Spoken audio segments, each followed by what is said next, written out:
त्रितलं त्रिगुणाकारं त्रिनेत्रं च त्रियायुधं திரஜன்ம பாப சம்ஹாரம் ஏக வில்வம் சிவார்ப்பணம் அப்படின்னு போற்றப்படுற அந்த ஈஸ்வரனுடைய நாமாவளியாக சிவசஹஸ்ரநாம நாமாவளி பாஷையை நம்ம பார்த்துட்டே வரோம்.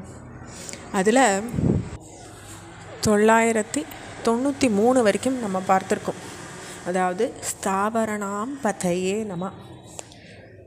அப்போ அந்த நாமாவளிக்கு மலைக்கரசனான இமயமலையாக சுவாமி தான் இருக்கார். ஹிமாலய பர்வதமாக நம்ம பார்க்கக்கூடியது அந்த ஈஸ்வரனை தான் பார்க்குறோம் அப்படின்ட்டு பார்த்தோம். நியமேந்திரிய வர்தனாய நம. அடுத்த நாமம் தவத்தினாலையும் ஐம்புலங்களையும் அடக்குபவராக சுவாமி இருக்கார். அப்போது அதை சொல்கிறது ஸ்லோகம். நியமைர் நிகிரகை கிருத்வா இந்திரியானாம் சமணஸ் காணாம் வர்தனோ ஹிம்சக ஷீனமனா லப்தச மாதிரி யர்த்த அப்படின்னு சொல்கிறது ஸ்லோகம். அப்படி தன்னுடைய தவத்தினால ஐம்புலங்களையும் அடக்கினவர் சுவாமி. அடுத்த நாமாவளி சித்தார்த்தாய நம. மோட்சத்தை கையில் உள்ள பொருளை போல வச்சிருக்கக்கூடியவர். நித்திய சித்த ஏவ மோக்ஷ. அதாவது மோட்சம்ன்றது யாருக்குமே கிடைக்காத ஒரு பொருள், அரிதான பொருள், எல்லாருக்கும் கிடச்சிடாது. அது போய் நம்ம அதை கைப்பற்றுறதே ரொம்ப கஷ்டம். ஆனால் அதை கையில் உள்ள பொருளாக தன்னகத்தையும் வச்சுட்டு இருக்கக்கூடியவர் சுவாமி. அதனால் அவர் சித்தார்த்தாய நம. சித்த பூதார்த்தாய நம. தவத்தில் சித்தி பெற்றவாளையால் அடையக்கூடிய பயனாக சுவாமி தான் இருக்கார். தவத்தில் ஒருத்தர் சித்தி அடைஞ்சு எதை அடைய போகிறான்னா சுவாமியை தான் சிவபெருமானை தான் அடைய போகிறார். அசிந்தியாய நம. உபாசனைக்கு எட்டாதவராக இருக்கார். நம்ம எந்த நிலையை நம்மளால் எட்ட முடியுமோ அந்த நிலைக்கு ரொம்ப எங்கேயோ இருக்கார். அதை தாண்டி சத்தியவிரதாய நம.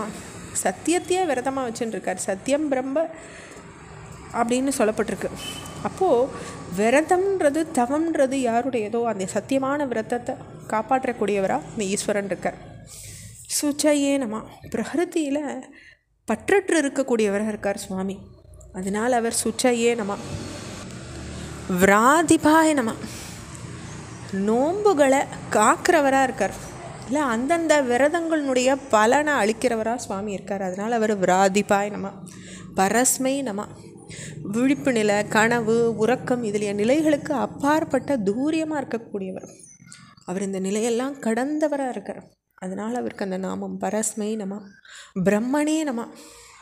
தேசத்தாலும் காலத்தாலும் வஸ்துவாலும் அளவு காண முடியாத பெரியவராக இருக்கார். அதனால் அவர் அகண்ட ஒரு ஸ்வரூபமாக இருக்கிறதுனால அவர் பிரம்மனே நம. பக்தானாம் பரமாயே கதையே நம. பக்தர்கள் போய் அடையிற ஒப்புரவற்ற இடமா இருக்கக்கூடியவர். அவர் தான் கதியாக இருக்கார். பரமாகதியாக இருக்கக்கூடியவர் அவர் தான். கைவல்ய வடிவமான முக்தி நிலையாக சுவாமி தான் இருக்கார். விமுக்தாய நம. முழுசும் விடுபட்டவராக இருக்கார். எல்லாத்துலேருந்தும் முக்தி அடைஞ்சவராக இருக்கார். எதையும் அவர் கட்டி இருக்கலை. அவரை எதாலையும் கட்டவும் முடியாது. விமுக்தாய நம. முக்த தேஜஸே நம. லிங்க சரீரமும் இல்லாதவர். இந்த இடத்துல லிங்க சரீரத்தில் தான் தேக சம்பந்தத்திலிருந்து முற்று பெற்றவர்ன்றதுனால இந்த நாமம் அவருக்கு. ஸ்ரீமதே நம. யோக ஐஸ்வர்யம் உள்ளவராக இருக்கார். ஸ்ரீ வர்தனாய நம. தம்ம அண்டியவாளுக்கு ஐஸ்வர்யத்தை வளர்க்குறவராக இருக்கார். ஜகத்தே நம. உலக அனைத்தையும் தாமாகவே இருக்கார்.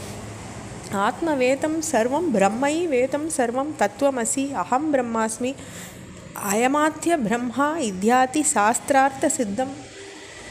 இப்படியெல்லாம் எந்த ஸ்லோகங்கள் எந்தெந்த வாக்கியங்களை நீங்கள் பார்த்தாலும் இந்த பிரம்மமே சுவாமியாக தான் இருக்கார். ஆத்ம பிரம்மமாக இருக்கார் அப்படின்றது நம்மளுக்கு தெரியறது.